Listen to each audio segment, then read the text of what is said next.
Hello student, कैसे हैं आप लोग। बीएस एकेडमी में आपका स्वागत है। मैं उम्मीद करता हूं अच्छे होंगे, स्वस्थ होंगे। इसके पहले वीडियो में हम लोगों ने क्लास 10th का फिजिक्स प्रकाश के परिवर्तन को पढ़े हैं और प्रकाश का परिवर्तन की कुछ चीज़ें बेसिक जो है उस वीडियो में दिया गया है। और उसका अंतिम जो विषय है या अंतिम जो हेडिंग बन करके निकली थी वो दर्पण थी, ठीक ना। दर्पण कितने प्रकार के होते हैं? समतल दर्पण और गोलीय दर्पण। ये दो प्रकार से मैं उसमें अच्छे प्रकार से डिस्कस किया हूँ। इसके पहले की बातें अगर समझनी होगी तो लेक्चर नंबर 3 हमारा देखिए, प्रकाश के परिवर्तन का। इसके आगे का जो लेक्चर आज बन करके निकलेगा वो है हम लोग का गोलीय पृष्ठों पर प्रकाश का परावर्तन। तो सबसे पहले थोड़ा सा हम दर्पण पर चर्चा करेंगे, उसके बाद से हम आगे चलते हैं कि ये कैसे परावर्तन गोलीय दर्पणों पर होगा, ठीक ना। तो दर्पण जो होता है वो दो प्रकार का होता है, एक समतल दर्पण और दूसरा गोलीय दर्पण। तो इसमें हम गोलीय दर्पण की ही चर्चा करेंगे, ठीक ना। गोलीय दर्पण क्या होता है? गोलीय दर्पण, गोलीय दर्पण को समझने के लिए सबसे पहले हम एक अच्छा पॉइंट है हम लोग के लिए, किसी कांच के खोखले गोले का यह भाग होता है। किसी कांच के खोखले गोले को काट करके अगर निकाल देंगे तो उसकी आकृति कुछ इस प्रकार से बनेगी, ठीक है। और इसी को एक तरफ पालिश करके, इसी को एक तरफ पालिश करके और दूसरा भाग इसका क्या बनाएंगे हम लोग? परावर्तक बनाएंगे। दूसरा भाग क्या बनाएंगे? परावर्तक बनाएंगे। इसी को हम क्या कहते हैं? गोलीय दर्पण कहते हैं। क्या कहते हैं? गोलीय दर्पण।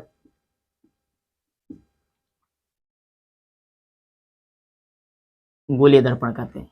अब गोलीय दर्पण जो होता है दो प्रकार का होता है, एक होता है उत्तल दर्पण और दूसरा होता है अवतल दर्पण। उत्तल दर्पण क्या होता है, अवतल दर्पण क्या होता है, थोड़ा सा समझ लेते हैं। जैसे मान के चले कि यही दर्पण काट करके निकाला गया इस कांच के खोखले गोले से, इसको बाहर की तरफ से मैंने पॉलिश किया और अंदर वाले भाग से क्या किया? रिफ्लेक्शन, परावर्तक कराया, यानी कि परावर्तक तल बनाया। तो दबे हुए भाग से अगर परावर्तक होगा तो ये वाला दर्पण जो होगा हमारा अवतल दर्पण कहलाएगा। क्या कहलाएगा? अवतल दर्पण कहलाएगा, ठीक है। और यही चीज पॉलिश हम क्या करते? अंदर की तरफ से करते और इसका रिफ्लेक्शन कहां से होता? बाहर से होगा। जैसे ये वाले दर्पण को अगर देखा जाए तो इसको हम पॉलिश अंदर से कर रहे हैं और इसका रिफ्लेक्शन कहां से होगा? बाहर से होगा, ठीक ना। जब रिफ्लेक्शन बाहर से होगा तो इस दर्पण को हम क्या कहेंगे? उत्तल दर्पण कहेंगे, ठीक ना। क्या कहेंगे? उत्तल दर्पण। एक पॉइंट में समझ जाएंगे आप लोग कि अवतल और उत्तल क्या चीज होता है। जब दबे हुए भाग से रिफ्लेक्शन होता है, जब धसे हुए भाग से क्या होता है? रिफ्लेक्शन होता है, मतलब इसका परावर्तन होता है या परावर्तक तल होता है दबे हुए भाग, तो हमारा अवतल दर्पण कहलाता है। वही चीज उभरे हुए भाग से अगर परावर्तन होता है तो उसे हम क्या कहेंगे? उत्तल दर्पण कहेंगे, ठीक ना। अब यहां से हम गोलीय दर्पणों से संबंधित कुछ परिभाषा सीखेंगे और उस परिभाषा के आधार पर इसमें किस प्रकार से प्रतिबिंब बनते हैं उसकी चर्चा हम करेंगे, ठीक ना। तो दर्पण से संबंधित कुछ परिभाषा पहले देख लेते हैं, उसके आगे हम प्रतिबिंब पर चर्चा करेंगे।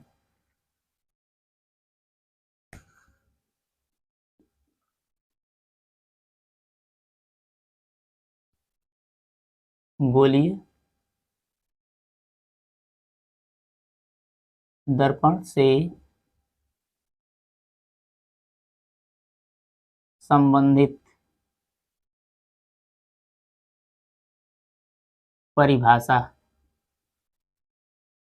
गोलीय दर्पण से संबंधित कुछ परिभाषाएं जो होंगी वो धीरे धीरे करके एक एक पॉइंट करके आप लोगों को यहाँ पर दिखा रहा हूँ, उसको ध्यान से समझते जाएंगे, क्योंकि वो परिभाषा अगर क्लियर होगी तो ही हम फिगर अपना क्लियर कर पाएंगे या प्रतिबिंब बना पाएंगे कि वो प्रतिबिंब कहाँ बनेगा और कैसे बनेगा, ठीक ना। तो ध्यान से समझते हैं। इसमें सबसे पहले जो हेडिंग हम लोग का इसमें होगा वो होगा दर्पण का ध्रुव। दर्पण का ध्रुव, दर्पण का ध्रुव कहाँ होता है? ध्यान से समझ लेंगे। एक ही फिगर में सारा चीज आप लोगों को क्लियर करा दूंगा मैं। दर्पण का ध्रुव क्या चीज होता है समझ जाएंगे इसको। जो ये पूरा दर्पण है, कौन सा दर्पण है ये? अवतल। कौन सा दर्पण है? अवतल। उत्तल भी बना सकते हैं आप लोग, कोई इशू नहीं है इसमें, ठीक ना। अवतल दर्पण यानी कि कोई भी गोलीय दर्पण रहेगा उसके मध्य भाग को ही, कोई भी दर्पण है उसके मध्य भाग को ही हम दर्पण का ध्रुव कहते हैं, जिसको हम P से प्रदर्शित करते हैं, ठीक ना, दर्पण का ध्रुव कहते हैं, ठीक ना। किसी भी गोलीय पृष्ठ के मध्य भाग को हम क्या कहते हैं, दर्पण का ध्रुव कहते हैं, ठीक ना। अब यहां से समझते चलेंगे धीरे धीरे करके, ठीक ना। इसके बाद आता है आप लोगों का पॉइंट दूसरा, वक्रता केंद्र। वक्रता केंद्र, वक्रता केंद्र क्या होता है, जिस कांच के खोखले गोले से यह लिया गया भाग होता है, जिस कांच के खोखले गोले से यह लिया गया भाग होता है, इस कांच के खोखले गोले का जो केंद्र होगा वही इस दर्पण का क्या कहलाएगा, केंद्र कहलाएगा। क्लियर हो गया। जैसे मान के चलिए कि यह कांच का जो खोखला गोला है वह गोले का आकार जो होगा इस फिगर के अपेक्षा बनाया जाए तो बड़ा बनेगा, और इसकी त्रिज्या जितनी दूरी पर होगा, वक्रता केंद्र जितनी दूरी पर होगा, उतना ही दूरी पर इसका भी, इस दर्पण का भी क्या होगा, वक्रता केंद्र होगा। तो अर्थात हम कह सकते हैं कि दर्पण का वक्रता केंद्र क्या कहलाता है, दर्पण का वक्रता केंद्र क्या कहलाता है, तो जिस कांच के खोखले गोले का भाग होता है, इस कांच के खोखले गोले के केंद्र को ही इस दर्पण का क्या कहते हैं, वक्रता केंद्र कहते हैं। क्लियर हो गया होगा। अब समझेंगे हम कि दर्पण का केंद्र तो क्लियर हो गया। इसके बाद आता है आप लोगों का तीसरी हेडिंग बन करके वक्रता त्रिज्या। क्या आता है, वक्रता त्रिज्या क्या होता है समझेंगे। जैसे वक्रता केंद्र और ध्रुव, वक्रता केंद्र और ध्रुव को मिलाने वाली जो रेखा तैयार होगी उसी को हम क्या कहेंगे, वक्रता त्रिज्या के नाम से जानेंगे। ये हम लोग का वक्रता केंद्र हो गया, वक्रता केंद्र, केंद्र, और जो वक्रता केंद्र और ध्रुव को मिलाने वाली जो रेखा जाएगी उसे हम क्या कहेंगे, वक्रता त्रिज्या कहेंगे, वक्रता त्रिज्या। या एक लाइन में हम ये भी कह सकते हैं कि जिस कांच के खोखले गोले का यह भाग होता है, कौन, यह दर्पण, जिस कांच के खोखले गोले का यह भाग होता है, इसकी त्रिज्या ही इस दर्पण की वक्रता त्रिज्या कहलाती है। एक लाइन में परिभाषा आप लोगों का हो गया। या आप कह सकते हैं कि वक्रता केंद्र और ध्रुव या वक्रता केंद्र या इस दर्पण के परिधि को मिलाने वाली जो भी रेखा तैयार होगी उसे हम क्या कहेंगे, वक्रता त्रिज्या कहेंगे। या फिर हम कह सकते हैं कि जिस कांच के खोखले गोले का यह भाग होता है दर्पण, उस गोले की त्रिज्या, उस कांच के खोखले गोले की त्रिज्या ही इस दर्पण की क्या कहलाती है, वक्रता त्रिज्या कहलाती है। ये चीजें क्लियर हो गया होगा। अब आगे चलते हैं हम चौथे हेडिंग पर,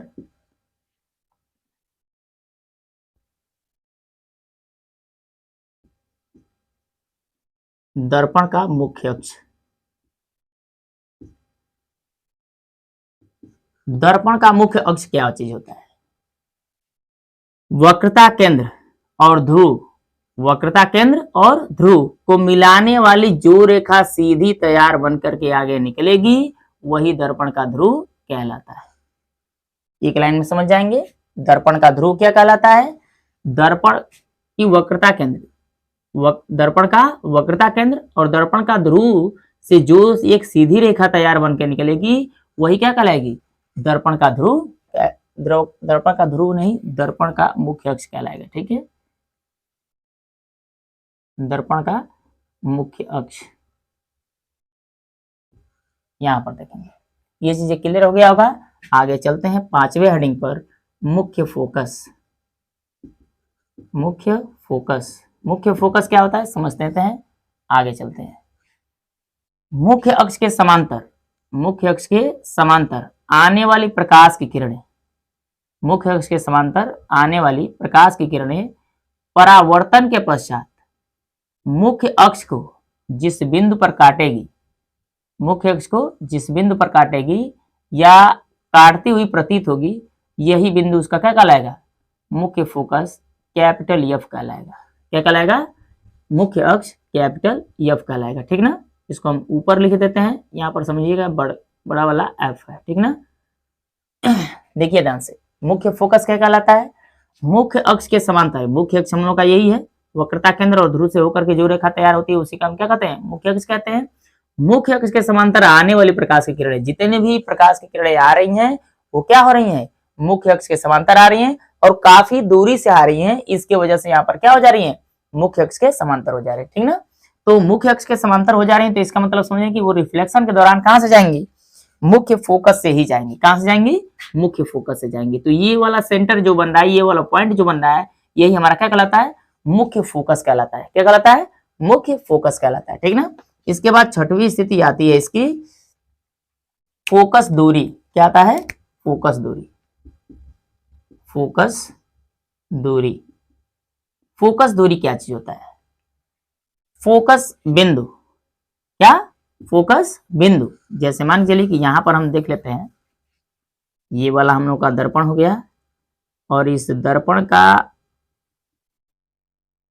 ये मुख्य अक्ष हो गया, ये हो गया मुख्य अक्ष,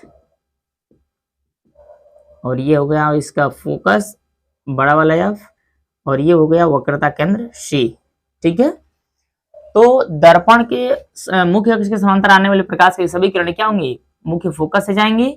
इसी को हम क्या कहते हैं, मुख्य फोकस कहते हैं। लेकिन फोकस दूरी क्या चीज होता है, मुख्य फोकस, यहाँ पर क्या चीज, मुख्य फोकस और ध्रुव के बीच की जो दूरी तैयार होगी, इसे हम क्या कहेंगे, फोकस दूरी कहेंगे। क्या कहेंगे, फोकस दूरी। इसको हम स्मॉल एफ से प्रदर्शित करते हैं। एक लाइन में परिभाषा हम सीख लेंगे कि मुख्य फोकस से ध्रुव के बीच में जो डायरेक्शन होता है, या फिर जो डिस्टेंस होता है, जो दूरी होती है, वही क्या कहलाता है, मुख्य फोकस दूरी कहलाता है। ठीक ना, मुख्य फोकस या फोकस दूरी कहलाता है। क्लियर हो गया होगा, कोई दिक्कत यहां से नहीं है। हम आगे चलते हैं, अगला हेडिंग है हम लोग का 7वां,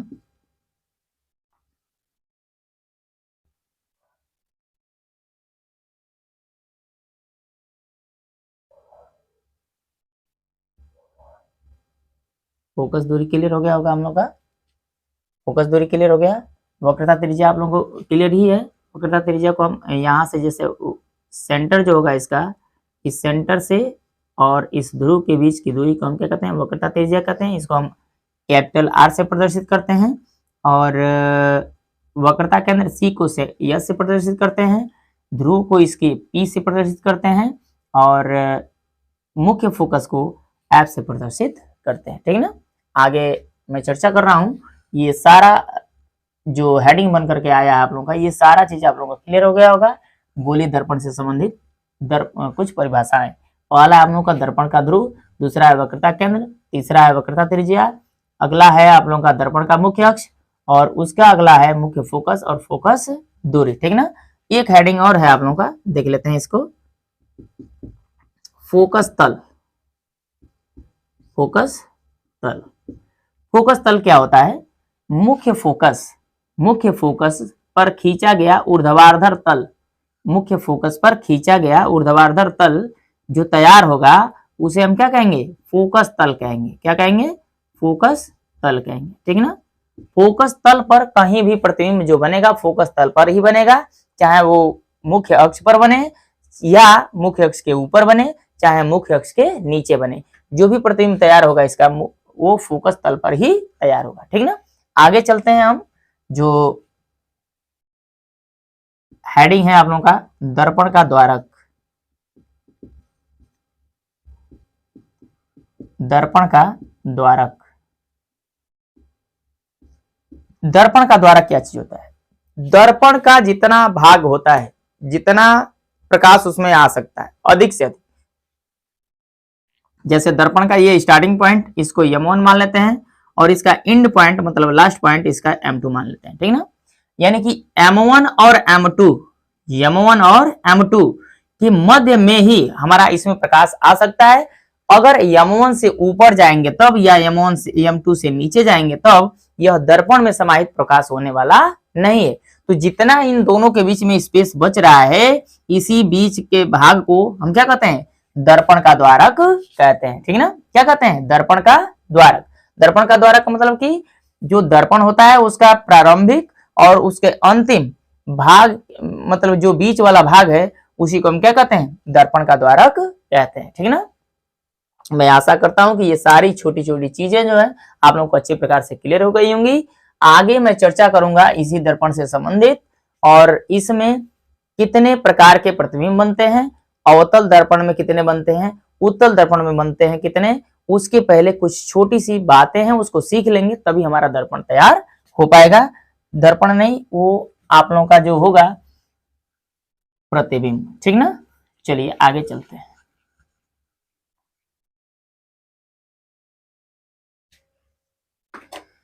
अगला हेडिंग है हम लोगों का प्रतिबिंब बनने के नियम। प्रतिबिंब बनने के नियम। प्रतिबिंब बनने के जो नियम हैं वो 3 हैं। ये मुख्यतः मुख्यतः 3 होते हैं। पहला,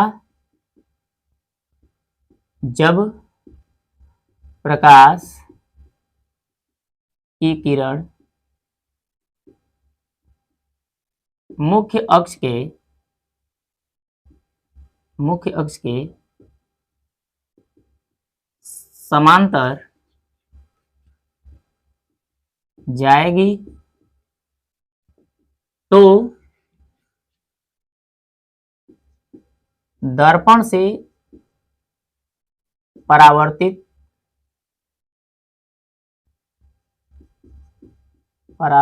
होकर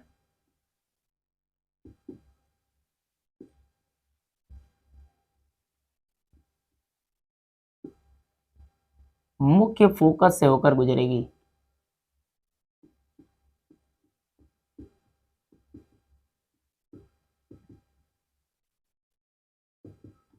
समझ लेते हैं इसको फिगर के द्वारा। जिससे मान के लिए कि हम लोग का दर्पण है और इस दर्पण में बाहर की तरफ से हमने पॉलिश कर दिया है और यहाँ से ये मुख्य अक्ष हो गया, ये दर्पण का ध्रुव हो गया जिसको हम P के नाम से जानते हैं। ये इसका फोकस हो गया F और ये इसका वक्रता केंद्र C हो गया, ठीक है ना। आगे देखते हैं।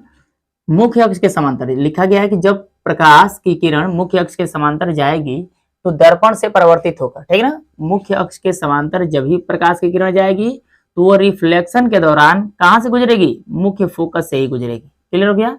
ये पहला शर्त है इसका, ठीक है ना।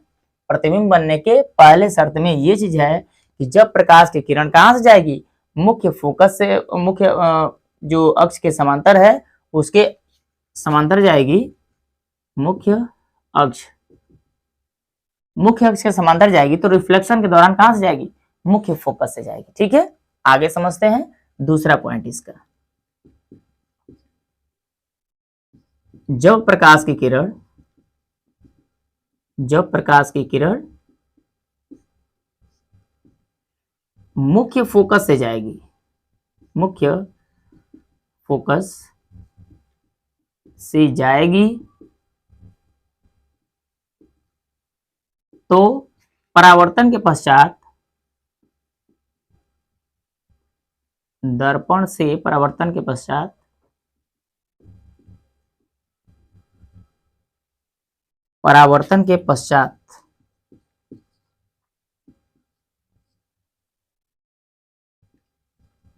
मुख्य अक्ष के समांतर जाएगी। ये फिगर 1 नंबर का है और यहां पर फिगर इसका दूसरे नंबर का दिखा देता हूं, समझ लेंगे। यहां पर जैसे मान के चलिए कि ये दर्पण हो गया और इस दर्पण का ये मुख्य अक्ष हो गया, इसको मैं पॉलिश कर देता हूं और ये हम लोग का अवतल दर्पण बन गया। अवतल दर्पण, ये भी हम लोग का अवतल दर्पण है।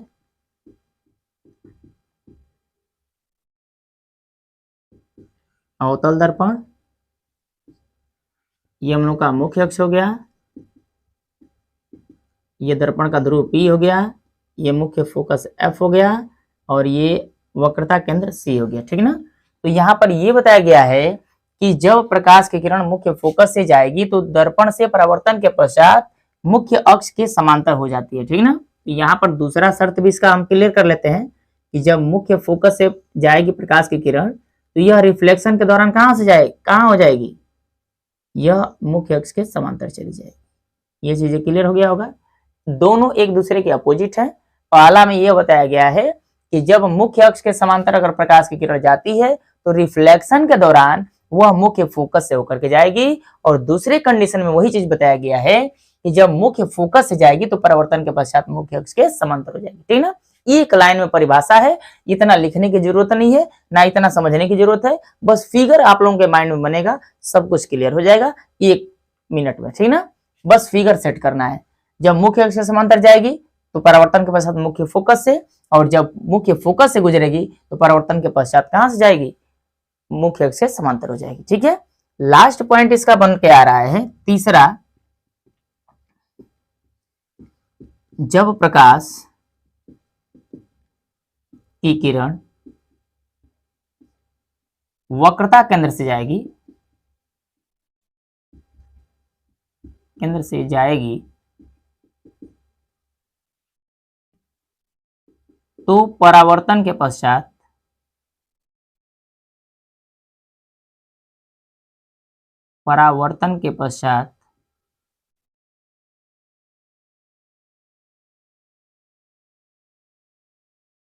पुनः उसी मार्ग पर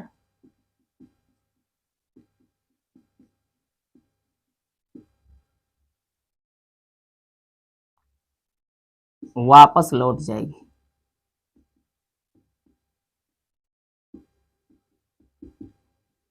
अब इसको फिगर के द्वारा हम समझ लेते हैं।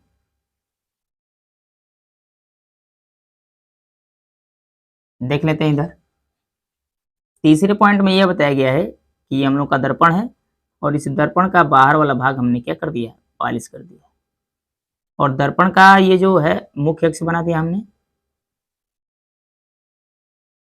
मुख्य अक्ष, और यहाँ पर इसका मुख्य फोकस F, और यहाँ पर वक्रता केंद्र C।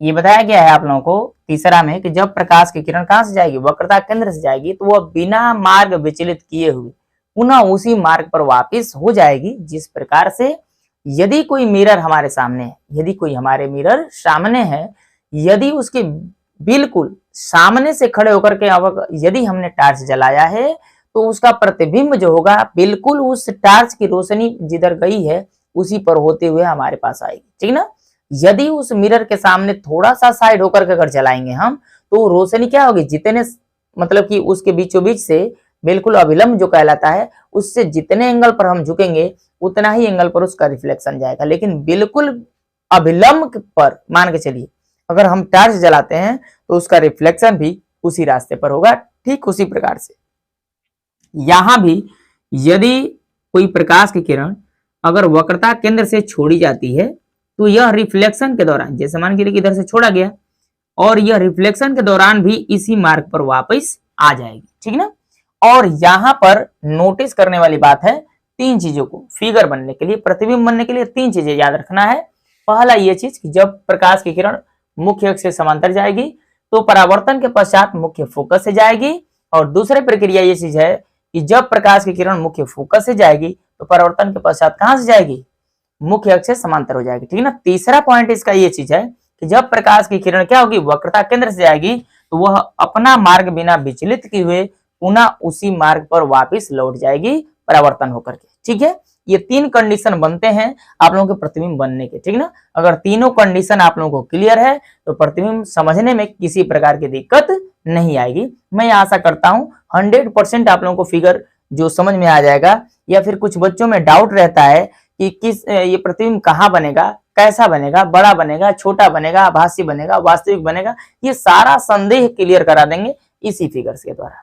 ठीक है, थोड़ा सा पॉइंट आप लोगों को 2 चीज और देखना है, और उस पॉइंट में बिल्कुल साफ हो जाएगा कि आप लोगों का प्रतिबिंब कैसा बनेगा और कहाँ बनेगा। ठीक ना, तो वो 2 चीजें हम नोट में करा दे रहे हैं कि नोट में लिख लेंगे आप उसको, आप लोग इसको स्क्रीनशॉट ले लेंगे और नोट कर लेंगे। ये आप लोगों को फेयर के लिए ये चीज बताया हूं क्योंकि इसकी जरूरत जो है वो प्रतिबिंब बनने में होगी। यदि इसको आप नहीं कर पाएंगे तो आगे आप लोगों को दिक्कत होगी। ठीक ना, तो इसलिए इसको आप नोट कर लीजिए, किसी प्रकार की दिक्कत हो रही है उसको कमेंट में जरूर बताएं। ठीक ना, क्योंकि आप लोगों की कमजोरी दूर करने के लिए सारा सिस्टम लगा रहा हूं या फिर सारी व्यवस्था में कर रहा हूं। अगर आप ही लोगों को दिक्कत होगी तो फिर इस सिस्टम से कोई मतलब नहीं है। ठीक ना, इसलिए अच्छे से आप लोग समझने का प्रयास करें, जहां पे दिक्कत आ रही है वहां पर कमेंट कर कर हमसे पुनः पूछें, उसको शायद मैं अगले वीडियो में पुनः डिटेल्स के द्वारा मैं समझा दूंगा और वो चीजें क्लियर हो जाएगी आप लोगों को अच्छे से, ठीक है।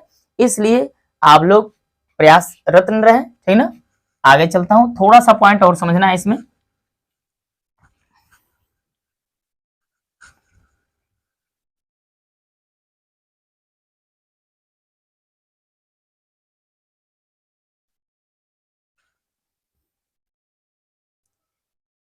नोट में जो चीजें लिखनी है, नोट में लिख लेंगे हम लोग। किसी भी वस्तु से, किसी भी वस्तु से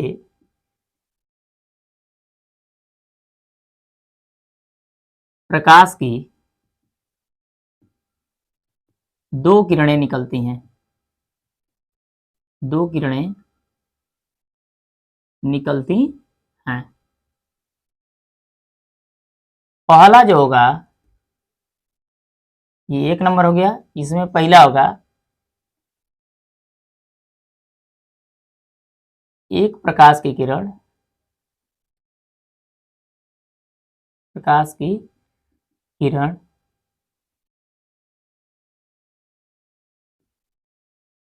मुख्य अक्ष के समांतर, मुख्य अक्ष के समांतर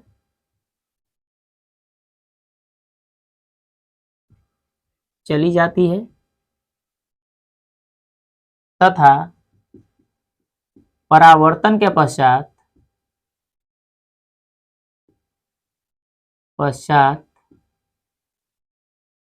मुख्य फोकस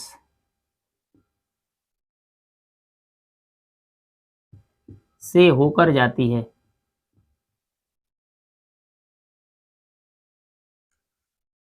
पहला क्या बताया हूं, एक प्रकाश की किरण जो होगी मुख्य अक्ष के समांतर चली जाती है तथा परावर्तन के पश्चात मुख्य फोकस से जाती है, तथा दूसरी किरण कहां से जाती है देख लेते हैं इसमें। दूसरी किरण, दूसरी प्रकाश की किरण, दूसरी प्रकाश की किरण वक्रता केंद्र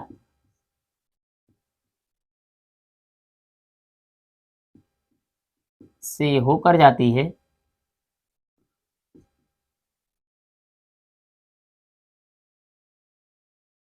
होकर जाती है, जो परावर्तन के पश्चात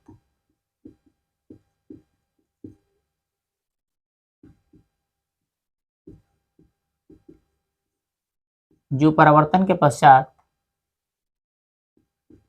उसी मार्ग पर वापस लौट जाती है।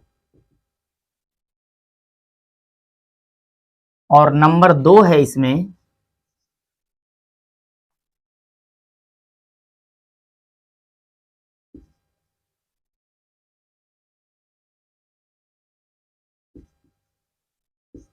मुख्य फोकस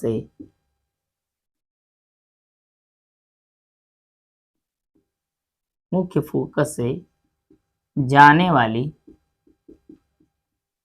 परावर्तित किरण, परावर्तित किरण तथा वक्रता केंद्र से जाने वाली आपतित किरण, आपतित किरण के कटान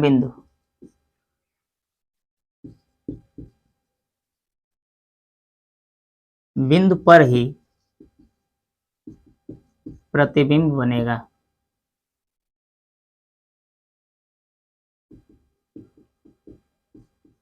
अच्छे से समझ लेते हैं इस चीज को। नोट में हम लोग देखें, किसी भी वस्तु से प्रकाश की किरणें दो निकलेंगी, एक जो होगा मुख्य अक्ष के समांतर चले जाएगा और दूसरा जो होगा वक्रता केंद्र से जाएगा, ठीक ना। तो जो प्रकाश की किरण मुख्य अक्ष के समांतर जाएगी वो रिफ्लेक्शन के दौरान मुख्य फोकस से जाएगी, और जो वक्रता केंद्र से जाएगी वो रिफ्लेक्शन के दौरान उसी पर वापस लौट जाएगी, ठीक ना। यहाँ पर समझने वाली बात ये चीज है, इसको हम फिगर के द्वारा आप लोगों को अच्छे से क्लियर करा दे रहा हूँ। मान के चलिए कि हम लोग का ये दर्पण जो है यह अवतल दर्पण है, ठीक ना। और इस अवतल दर्पण में ये हो गया हम लोग का मुख्य अक्ष, ये हो गया हम लोग का यह फोकस, और यहाँ पर हो गया वक्रता केंद्र C। मान के चलिए कि यहाँ पर एक वस्तु हमने रख दिया है, ठीक ना। और यहाँ से मैं बताया हूँ कि यहाँ से प्रकाश की किरणें कितनी निकलेंगी, 2 निकलेंगी। एक तो मुख्य अक्ष के समांतर चली जाएगी और दूसरा वक्रता केंद्र से जाएगी, ठीक ना। तो इधर से जाएगी या तो इधर से आएगी भी, ठीक ना। तो इसको छोड़ देते हैं हम। यहां से क्या करेंगे कि यह परावर्तन के पश्चात मुख्य फोकस से ही जाएगा, ठीक ना। जब परावर्तन के पश्चात ये मुख्य फोकस से जाएगा तो इसका कटान बिंदु कहाँ हो रहा है, यहाँ पर हो रहा है। ये वस्तु हमारा यहाँ पर है, जैसे मान के चलिए कि ये वाला हमारा A हो गया और ये बिंदु हमारा B हो गया। तो इसका प्रतिबिंब जो बनेगा वो यहाँ पर बनेगा, इसलिए हम मुख्य अक्ष को ले लेते हैं और इसको हम लिखेंगे A डैश और यहाँ पर लिखेंगे हम लोग B डैश।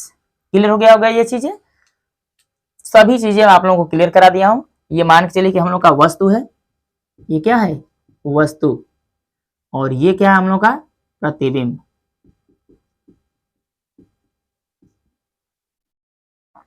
ये हम लोग का है प्रतिबिंब और ये हम लोग का है वस्तु। किसी भी वस्तु से प्रकाश की 2 किरणें, एक तो मुख्य अक्ष के समांतर चली जाएगी, दूसरा वक्रता केंद्र से हो करके जाएगी। और मुख्य अक्ष के समांतर जो प्रकाश की किरण जाएगी वो रिफ्लेक्शन के दौरान, परावर्तन के दौरान वह मुख्य फोकस से जाएगी, और परावर्तन के दौरान मुख्य फोकस से जाएगी वो, और वक्रता केंद्र से जो आ रही है प्रकाश की किरण वो, दोनों का कटान बिंदु जहां पर होगा वहीं उसका बनेगा प्रतिबिंब। बातें क्लियर हो गया। यहाँ पर ये तीनों चीजें आप लोगों को क्लियर हो गया होगा कि मतलब प्रतिबिंब कहाँ बनेगा और कैसा बनेगा, ठीक है ना। कहाँ बनेगा और कैसा बनेगा इसके आगे हम लोग समझेंगे अवतल और उत्तल दर्पण में, ठीक है ना। उत्तल दर्पण में जो होता है वो प्रतिबिंब बनने की स्थितियां 2 होती हैं बस, और जो अवतल दर्पण में होता है प्रतिबिंब बनने की स्थितियां कितनी होती हैं, 6 होती हैं। अब इन दोनों टॉपिकों को लेकर के हम अगले वीडियो में लेकर के आएंगे आप लोगों को, और प्रतिबिंब बनने की स्थितियां जो होंगी या प्रतिबिंब कितने प्रकार से बनेंगे, कहाँ कहाँ बनेगा, वास्तविक होगा, आभासी होगा, बड़ा होगा, छोटा होगा, इसका सारा डिटेल्स मैं अगले वीडियो में आप लोगों को दूंगा। इसलिए ये बेसिक चीजें जो बताई गई है उसको अच्छे प्रकार से आप लोग तैयार कर लीजिए और अच्छे प्रकार से मेहनत कर लीजिए, ताकि फिगर जो बने या प्रतिबिंब जो बने वो आपको साफ साफ नजर आए कि अब यहाँ पर वस्तु को रखेंगे तो इसका प्रतिबिंब कहाँ जा करके बनेगा। ये किसी को रटंतु वाली बात नहीं बताई जा रही है, आप लोगों को समझने वाली प्रक्रिया बताई जा रही है कि इसको समझ करके आप लोग अच्छे से अच्छे इसको समझें, ठीक ना। चलिए आगे का पॉइंट हम लोग का अगले वीडियो में आएगा, इसके लिए आप लोग इसको भी स्क्रीनशॉट कर लीजिए और इसको नोट कर लीजिए अच्छे से। नोट बनाना ना भूले आप लोग, नोट जितना अच्छे से तैयार करेंगे आप लोग उतना ही बेहतरीन आप लोगों की तैयारी होती है। ऐसा नहीं कि मान के चलिए कि हम लोग की वीडियो यहाँ पर है, जब इच्छा होगी तब वीडियो हम देख लेंगे। वीडियो देखना आम बात है, लेकिन उसको समझना, उसको गहन करना वो अलग का विषय है, ठीक है ना। इसलिए आप लोग एक कॉपी कलम लेकर के फिगर बनाना, नोट बनाना ना भूलें, और उसको अच्छे तरीके से आप लोग नोट बना करके उसको तैयारी करने का प्रयास करें, ठीक है ना।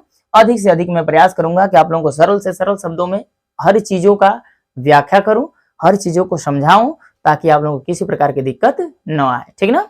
अगला पॉइंट जो बनेगा इसका अगली वीडियो में ही हम चर्चा करेंगे। इसके लिए वीडियो को अच्छे से आप लोग देखें, और जितने प्रकार की अगर दिक्कत आ रही है तो उसको अच्छे से आप लोग कमेंट करिए, ताकि उसको और मैं सुधार सकूं, आप लोगों को अधिक से अधिक मैं हेल्प कर सकूं, ठीक है ना। इसलिए इस वीडियो को अधिक से अधिक सब्सक्राइब करिए आप लोग, अधिक से अधिक शेयर करिए और अधिक से अधिक लाइक करिए। आगे नोट करिए इसको।